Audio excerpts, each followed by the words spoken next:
രൂപീകരിക്കുന്ന നമ്മുടെ പ്രിയപ്പെട്ട കമ്മിറ്റിയുടെ അധ്യക്ഷനായ ആഷിഫ് ബാബു അവർ, ചില ഔദ്യോഗികമായ ഉദ്ഘാടനത്തിൽ നമ്മുടെ പ്രിയപ്പെട്ട മുൻ മന്ത്രി കെ ബാബു MLA അവർ, മുഖ്യാതിഥിയായി എത്തിയിട്ടുള്ള DCC പ്രസിഡന്റ് മുഹമ്മദ് ഷിയാസ്, വേദിയിൽ സദസ്സിലുള്ള വിശിഷ്ട വ്യക്തിത്വങ്ങളെ നമ്മൾ വിളിക്കുകയൊക്കെ ചെയ്യുമ്പോൾ അവർ പറയുന്നത് ഒരു സൗഹൃദ സമ്മേളനമാണ്, നിങ്ങൾ എല്ലാവരും വന്നവൻ. അപ്പൊ നമ്മുടെ ആൾക്കാരാണെങ്കിലും പരസ്പരം കാണാമല്ലോ എന്നുള്ള ഒരു ലക്ഷ്യത്തോടു കൂടിയാണ് അതിൽ ചെല്ലുന്നത്. പക്ഷെ അവിടെ ചെന്ന് കഴിയുമ്പോഴാണ് അതിന്റെ ബുദ്ധിമുട്ട്, അതിന്റെ ലക്ഷ്യം എന്താണെന്ന് നമ്മൾ മനസ്സിലാക്കുന്നത്. അത് നമ്മളും അനുഭവിച്ചിട്ടുണ്ട്. അതുകൊണ്ട് ഈ സംഘടന വളരെ ശക്തിയായിട്ട് നമുക്ക് മുന്നോട്ട് കൊണ്ടുപോകണം. ഇതിന്റെ ലക്ഷ്യം എന്ന് പറയുന്നത് നമുക്ക് പരസ്പരം കാണാം, നമ്മുടെ ആദർശങ്ങളും ആശയങ്ങളും പങ്കുവയ്ക്കാൻ സാധിക്കും, നമ്മുടെ സുഹൃത്ത് ബന്ധങ്ങളെ ഊട്ടിയുറപ്പിക്കാൻ സാധിക്കും. അതുകൊണ്ട് ഈ സംഘടന മുന്നോട്ട് നല്ല രീതിയിൽ പോകട്ടെ, അതിനൊരു തുടക്കമാകട്ടെ. ഇതിനെല്ലാവിധ പിന്തുണയും നമ്മുടെ സഹകരണവും ഉണ്ടാകും. ഇതിന്റെ നേതൃത്വം നല്ല രീതിയിൽ മുന്നോട്ട് കൊണ്ടുപോകാൻ ശ്രമിക്കണം. ഇതിനെല്ലാവിധ ഭാവങ്ങളും നേർന്നുകൊണ്ട് നിർത്തുന്നു. നന്ദി, നമസ്കാരം. സമാദരണീയനായ അധ്യക്ഷൻ ശ്രീ ആഷിഫ് ബാബു, യോഗം ഉദ്ഘാടനം ചെയ്ത് കടന്നുപോയ ഏറെ ആദരണീയനായ നമ്മുടെ മന്ത്രിയും MLA-യുമായ Shri K Babu sir, DCC അധ്യക്ഷൻ ശ്രീ മുഹമ്മദ് ഷിയാസ് സർ, വേദിയിലും സദസ്സിലുമുള്ള പ്രിയരെ സഹപ്രവർത്തകരായിരുന്നവരെ, വളരെ സന്തോഷം. കാരണം ഞാൻ റിട്ടയറായിട്ട് 1 വർഷമായിപ്പോയി. അതിന് മുമ്പ് തന്നെ പാലക്കാട് ജില്ലാ കമ്മിറ്റി ജില്ലയിലുള്ളവർ ചേർന്ന് പ്രിയദർശിനി ഫോറം എന്നുള്ള പേരിൽ വളരെ സജീവമായിട്ട് പാലക്കാട് ജില്ലയിൽ സംഘടനാ സംവിധാനം തുടങ്ങി വെച്ചിരുന്നു. അതിനെക്കുറിച്ച് അറിവുണ്ടായിരുന്നു. അപ്പോൾ അത് സംസ്ഥാനത്തുടനീളം വ്യാപിക്കുന്നു എന്നുള്ള വിവരം ശരിക്കും പറഞ്ഞാൽ ഞങ്ങൾക്കാർക്കും അറിയില്ല. തിരുവനന്തപുരത്ത് വളരെയേറെ നമ്മുടെ അനുഭവങ്ങളുണ്ടായിരുന്നു. ശരിക്കും പറഞ്ഞാൽ നമ്മുടെ ആൾക്കാരാണെന്നുള്ള നേരത്തെ നമ്മുടെ അബ്സാർ പറഞ്ഞതുപോലെ നമ്മുടെ ഉടുപ്പുകൾ ഇട്ടുകൊണ്ട് കാര്യങ്ങൾ സാധിച്ചവരെല്ലാം അവരെല്ലാവരും കാണുന്നത് നമ്മുടെ ഭരണകാലഘട്ടത്തിൽ നമ്മുടെ ആൾക്കാരെന്നുള്ള നിലയിൽ നേട്ടങ്ങൾ നേടിയെടുത്തവരായ ഒരു കൂട്ടം ആൾക്കാരാണ്.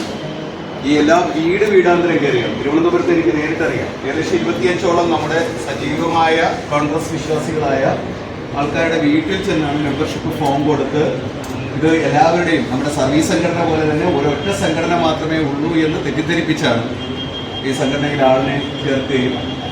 പക്ഷേ ഈ കാര്യം ഞാൻ മനസ്സിലാക്കിയിരുന്നതുകൊണ്ട് എൻ്റെ വീട്ടിൽ പോലും കൊണ്ടുവന്ന മെമ്പർഷിപ്പ് ഫോം നൽകി. ഞാനില്ലാത്ത സമയത്ത്, ഞാൻ കോടതിയിൽ പോകുന്ന സമയത്ത് വൈഫിനെ ഏൽപ്പിച്ചിട്ട് പോകും. ഞാൻ വളരെ ശക്തമായിട്ട് തന്നെ ഞാൻ വിളിച്ചു. ഞാൻ ഒരു കോൺഗ്രസ് വിശ്വാസിയാണ്.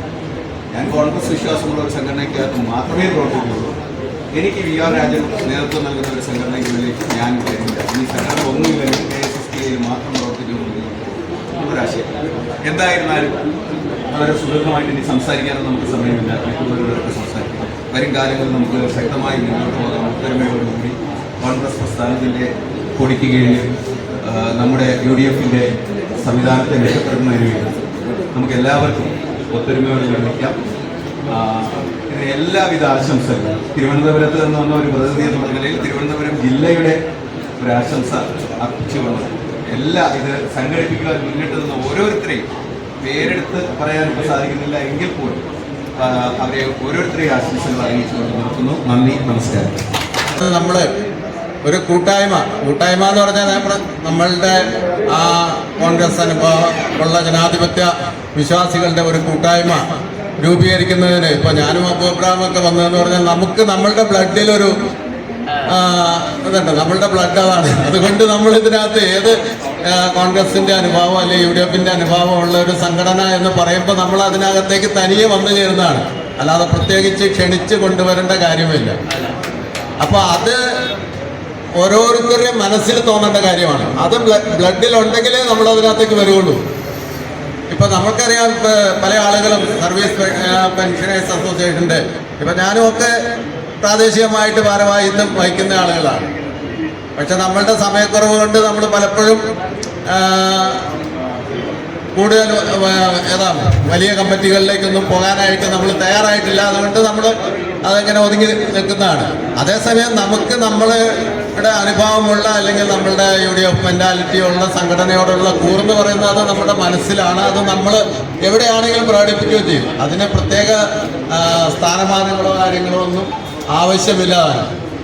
അപ്പോൾ ഇത്തരത്തിൽ നമ്മൾ ഒരു സംഘടന രൂപീകരിക്കുമ്പോൾ എൻ്റെ വ്യക്തിപരമായൊരു അഭിപ്രായം, ഇപ്പോൾ പ്രിയദർശിനി കോൺഗ്രസ് എന്ന് പറഞ്ഞ് ഫോറം എന്ന് പറഞ്ഞ് പാലക്കാട് വളരെ ഭംഗിയായിട്ടും ചിട്ടയായിട്ടും പ്രവർത്തിച്ച് വരുന്നുണ്ട് എന്നറിയുന്നു. പക്ഷെ നമ്മളുടെ സംഘടന രൂപീകരിക്കുമ്പോൾ എപ്പോഴും എൻ്റെ ഒരു അഭിപ്രായമാണ്, കോൺഗ്രസ് എന്ന ഒരു പേര് ഉൾക്കൊണ്ടുകൊണ്ട് നിലവിലുള്ള ആ പേര് തന്നെ തുറന്നുകൊണ്ടൊരു സംഘടന മുന്നോട്ട് പോകുന്നതായിരിക്കും നല്ലത്. പേരല്ലാതെ പ്രിയദർശിനി എന്നുള്ളത് ഇപ്പം പേരിൻ്റെ മോശം എന്നുള്ളതല്ല കേട്ടോ ഞാൻ പറയുന്നത്. നമ്മൾ അതിനെ ഒരു സംഘടന സംസ്ഥാന തലത്തിലൊക്കെ ഒരു സംഘടന ആക്കുമ്പോൾ അതിന് വേണ്ട ഒരു പേര് എന്ന് പറഞ്ഞാൽ ഈ കോൺഗ്രസ്, എക്സൈസ് പെൻഷനേഴ്സ് കോൺഗ്രസ് അതുപോലെയുള്ള പേരായിരിക്കണം. അതിലേക്ക് ഇപ്പോൾ ഈ പറയുന്ന മറ്റേ പ്രിയദർശിനി ഫോറത്തിനെ ഇതിലേക്ക് അഫിലിയേറ്റ് ചെയ്യുക, അല്ലെങ്കിൽ അതിൻ്റെ ബൈലോ നമ്മൾ മോഡിഫൈ ചെയ്ത് അതിലേക്ക് കൂടുന്നതിനും യാതൊരു ഇതുമില്ല. പക്ഷെ പേരുകളിലൊക്കെ ഒരു മാറ്റം വരുത്തുന്നതായിരിക്കും ഉചിതമെന്ന് ആണ് എനിക്ക് തോന്നുന്നത്. അതുപോലെ ഇത്തരത്തിലൊരു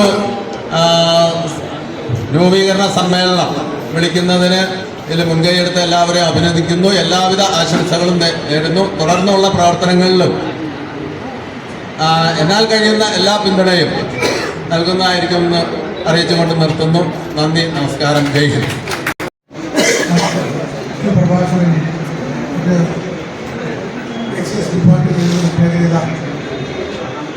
സുഹൃത്തുക്കളായ ആളുകൾക്ക് ആദ്യമായി എൻ്റെ അഭിവാദ്യം.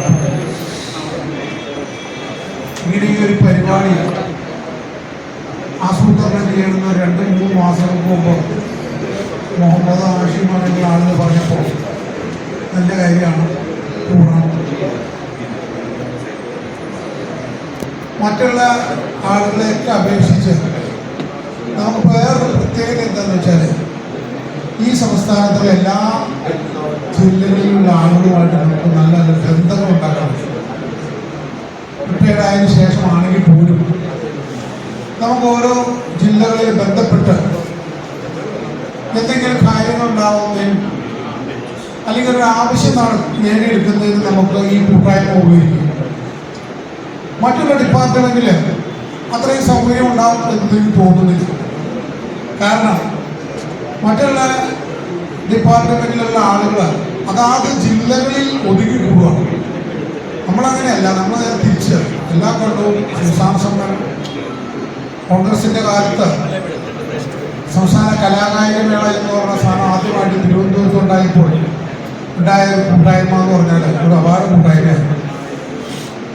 അതുപോലെയുള്ള കൂട്ടായ്മകൾ മറ്റുള്ള ഡിപ്പാർട്ട്മെന്റ് വളരെ വിരളമാണ്. അപ്പം അതിനൊക്കെ ഒരു മാറ്റം ഉണ്ടാവുകയും ഭാവിയിലേക്ക് നമുക്കൊരു കുടുംബം പോലെ പ്രവർത്തിക്കാൻ ഇതുപോലുള്ള കൂട്ടായ്മകൾ അത്യാവശ്യമാണ് തോന്നിയതുകൊണ്ടാണ് ഇങ്ങനൊരു കൂട്ടായ്മ ഉണ്ടാക്കാനായിട്ട് നമ്മൾ തീരുമാനിക്കുകയും ഇതിനു മുമ്പ് കുമാർ സാർ പറഞ്ഞ കൂട്ട പാലക്കാട് ജില്ലയിലെ ഒരു പരിപാടി ഉണ്ടായി ഞാനൊക്കെ പോയതാണ്. അതിന് രൂപീകരണത്തിനൊക്കെ വേണ്ടി പോയതാണ്. അന്ന് നമ്മൾ അസന്നിഗ്ധമായിട്ട് പ്രഖ്യാപിച്ചാണ് നമുക്ക് എല്ലാ ജില്ലയിലും ഇതുപോലുള്ള സംഘടന ഉണ്ടാക്കിയെടുക്കണമെന്നൊന്നും ഉണ്ടായില്ല. അതിനുശേഷമാണ് ഇങ്ങനെ ഒരു ആശയം ഉണ്ടായി കൂടിയിട്ടുണ്ട്. എന്നാൽ ആളുകൾ വളരെ കുറവാണെങ്കിലും ഇങ്ങനൊരു സംഭവം ഉണ്ടെന്നും ഇങ്ങനൊരു സംഭവം കൂടി എന്തൊക്കെയോ പരിപാടികൾ ഉണ്ടാക്കാൻ പോകുമെന്നുള്ള തോന്നൽ നമ്മുടെ ഈ കോൺഗ്രസ് അനുഭാവികളായ ആളുകൾക്ക് ഉണ്ടാക്കാൻ കഴിയുന്നതിൽ ഏറ്റവും വലിയൊരു ഗുണമായിട്ടാണ് ഈ യോഗം എനിക്ക് തോന്നുന്നത്.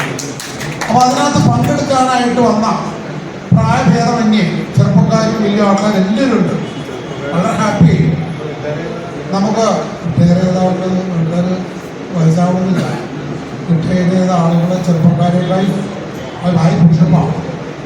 അപ്പം നമുക്ക് നല്ല ഊണൊക്കെ കഴിച്ച് നന്നായിട്ട് പിരിയണം. അത് കഴിഞ്ഞിട്ട് നമ്മുടെ ചർച്ചകളിൽ എല്ലാവരും പങ്കെടുക്കണമെന്നും ഉള്ള ഇതുകൊണ്ട് നമുക്ക് ഇത് എങ്ങനെ പരിപോഷിപ്പിക്കാം, എങ്ങനെ നന്നാക്കിയെടുക്കാം എന്നുള്ള ഒരു ചിന്ത എല്ലാവർക്കും വേണം. മുൻകാലങ്ങളിലൊക്കെ നമുക്ക് നേരത്തെ ഒരു പ്രാസംഗികം പറഞ്ഞുകൊണ്ട് എന്നിട്ട് എക്സൈസുകാരിൽപ്പെട്ട കോൺഗ്രസ്സുകാർ ആരാന്ന് അറിയാൻ വേണ്ടി വരുന്നവരെല്ലാം നമ്മുടെ ആൾക്കാരാണ്. DCC പ്രസിഡന്റ് പറഞ്ഞ കൂട്ടാണ്, അമ്മായിയുടെ മോനും പെങ്ങളുടെ മോനും ഒക്കെയാണ്. അതിനു മുമ്പ് നമ്മുടെ ബഹുമാനപ്പെട്ട മുൻ മന്ത്രി പറഞ്ഞ കൂട്ടാണ് അദ്ദേഹത്തിൻ്റെ അടുത്ത് ട്രാൻസ്ഫർ ചെയ്യുന്ന ആളുകളെല്ലാം സ്വന്തക്കാരായിരുന്നു. മുൻകാലങ്ങളിൽ നമ്മുടെ ഈ കോൺഗ്രസിൻ്റെ ഭരണകാലത്ത് ഈ എറണാകുളം ജില്ലയിലുണ്ടായിരുന്ന ഉയർന്ന ഉദ്യോഗസ്ഥരെല്ലാം ഭയങ്കര സിപിഎംകാരായിരുന്നു. നമ്മുടെ ആളുകൾക്ക് എങ്ങനെ പണി കൊടുക്കാം എന്നുള്ള ചിന്തയിൽ നടക്കുന്ന ആൾക്കാരുണ്ട്. അതിനൊക്കെ നമുക്ക് ഒത്തിരി സഹായിച്ചത് നമ്മുടെ ഈ 10-30 വർഷത്തെ സർവീസിനിടയ്ക്ക് ഒരു എക്സൈസ് ഡിപ്പാർട്ട്മെന്റിൽ കോൺഗ്രസ്സുകാർക്ക് കിട്ടുന്ന ആനുകൂല്യങ്ങൾ എന്തൊക്കെയാണെന്നും അതെങ്ങനെ നമുക്ക് നേടിത്തരാമെന്ന് കാണിച്ചു തന്നത് ബഹുമാനപ്പെട്ട മുഖ്യമന്ത്രി ശ്രീ കെ ബാബു അവர்களാണ്. അദ്ദേഹത്തെ സ്മരിക്കാതിരിക്കാൻ പറ്റത്തില്ല. കാരണം ഒരു വിഷയം ഉണ്ടായി കഴിഞ്ഞപ്പോൾ ഒരു ചെറിയ ഇൻസിഡന്റ് പറഞ്ഞാൽ ഗ്രേഡ് പ്രൊമോഷൻ സംബന്ധിച്ച് ഇവിടെ നേരത്തെ പറഞ്ഞ 100 നാൾ മുമ്പ് നമുക്കത് പാസ്സാക്കണമെന്നൊക്കെ പറയണം. നമ്മൾ ബന്ധപ്പെട്ടിരിക്കുമ്പോൾ ഈ മിനിസ്റ്ററുമായിട്ട് ബന്ധപ്പെട്ട് മിനിസ്റ്റർ പറഞ്ഞു നിങ്ങൾക്ക് ഗ്രേഡ് പ്രൊമോഷൻ്റെ ആവശ്യമുണ്ടെങ്കിൽ അല്ലാതെ തന്നെ നിങ്ങളുടെ കാര്യങ്ങളൊക്കെ നടക്കണ്ടല്ലോ ഒരു കളിയാക്കറിയിൽ പറഞ്ഞു. ഞങ്ങളൊന്നും സാറേ അങ്ങനെയല്ല, ഈ സാധനം ഇന്ന് നാളത്തെ ക്യാബിനറ്റിൽ വന്നെങ്കിലാണ് നമുക്ക് ഇന്ന് പ്രയോജനം വരുള്ളൂ എന്ന് പറഞ്ഞു. അപ്പോൾ ക്യാബിനറ്റിൽ വന്നവർ നിങ്ങളെങ്ങനെ അറിഞ്ഞത് കളിയാക്കി തന്നെ പുള്ളി ചോദിച്ചു. നമ്മൾ അറിയേണ്ടത് നമ്മുടെ വിഷയമായതുകൊണ്ടാണ് അറിഞ്ഞതെന്ന് പറഞ്ഞു. അപ്പം തന്നെ പുള്ളി ആ PSനെ വിളിച്ചിട്ട് പറഞ്ഞു അത് നാളെ ക്യാബിനറ്റിൽ വരണം ഈ സാധനം. അതായത് നമ്മുടെ ഈ പ്രപ്പോസല് ക്യാബിനറ്റിൽ വന്ന് അപ്രൂവ് ചെയ്താൽ മാത്രമേ ആ സാധനം ടാക്സസിലേക്ക് പോവുള്ളൂ. അതല്ലാതെ നമ്മൾ പ്രൊമോഷനായി ഗ്രേഡായി പറഞ്ഞെടുക്കാനല്ലാതെ ഒരു പ്രയോജനമില്ല. അങ്ങനെ അത്രമാത്രം ഒരു ചെറിയ വിഷയങ്ങളിൽ പോലും വളരെ ഇനിഷ്യേറ്റീവായിട്ട് നിന്നുകൊണ്ട് അത് ആ സാധനം അന്ന് തന്നെ ക്യാബിനറ്റിൽ വരണമെന്ന് ഈ നോട്ട് എക്സൈസ് മിനിസ്റ്റർ ഓഫീസിൽ നിന്നും അങ്ങോട്ടേക്ക് പോകാൻ കാരണക്കാരൻ കെ ബാബുവാണ്. ആ പ്യൂൺ പറഞ്ഞ് നടക്കില്ല എന്ന് പറഞ്ഞ് ഞങ്ങൾ പറഞ്ഞു അത് പറ്റിയല്ല, മിനിസ്റ്റർ നേരിട്ട് പറഞ്ഞേക്കണം പറഞ്ഞു. മിനിസ്റ്റർ നേരിട്ട് PSC അപ്പം തന്നെ ആ ടൈപ്പിലിരിക്കുന്ന ഒറിജിനിരിക്കുന്ന ആളെ കൊണ്ട് ആ സാധനം ക്യാബിനറ്റിലേക്ക് ഒളിപ്പിച്ചു. ബഹുമാനപ്പെട്ട ജയബാബുവിൻ്റെ ആവശ്യമൊന്നുമില്ല, പക്ഷെ നമുക്ക് ഈ ഡിപ്പാർട്ട്മെന്റിൽ ഒരു ഉപകാരം ചെയ്യണമെന്നൊരു മനസ്സുണ്ടായതുകൊണ്ട് നമുക്ക് ഇങ്ങനെ ആനുകൂല്യങ്ങളൊക്കെ കിട്ടി. അതിൻ്റെ ഒത്തിരി ഓടി ഈ നമ്മൾ ഈ ഇതിനകത്ത് ഓരോ സ്ഥലത്ത് ചെല്ലുമ്പോഴാണ് നമുക്ക് അറിയണത് നമുക്ക് ഈ കോൺഗ്രസ്സുകാരല്ലാത്ത ആളുകളുടെ ആ ഒരു മനോഭാവം മനസ്സിലാവണം. അപ്പോഴാണ് ഈ ടാക്സസ് ഡിപ്പാർട്ട്മെന്റിലേക്ക് നമ്മുടെ ആൾക്കാർ ആരുമില്ല, ഉള്ള ആളുകൾ മിണ്ടുമില്ല. മിണ്ടാത്തതിൻ്റെ കാരണം വെച്ചാൽ ഈ ഒത്തിരി കാരണങ്ങളുണ്ട്. അപ്പോൾ എൻ്റെ പുറത്ത് നോടി. അപ്പോൾ ഞാൻ എൻ്റെ കർത്തവ്യത്തിൽ കിടക്കുകയാണ്. ഈ പരിപാടിയിൽ പങ്കെടുത്ത എല്ലാവർക്കും നന്ദി രേഖപ്പെടുത്തിക്കൊണ്ട് നിർത്തുന്നു. നന്ദി, നമസ്കാരം.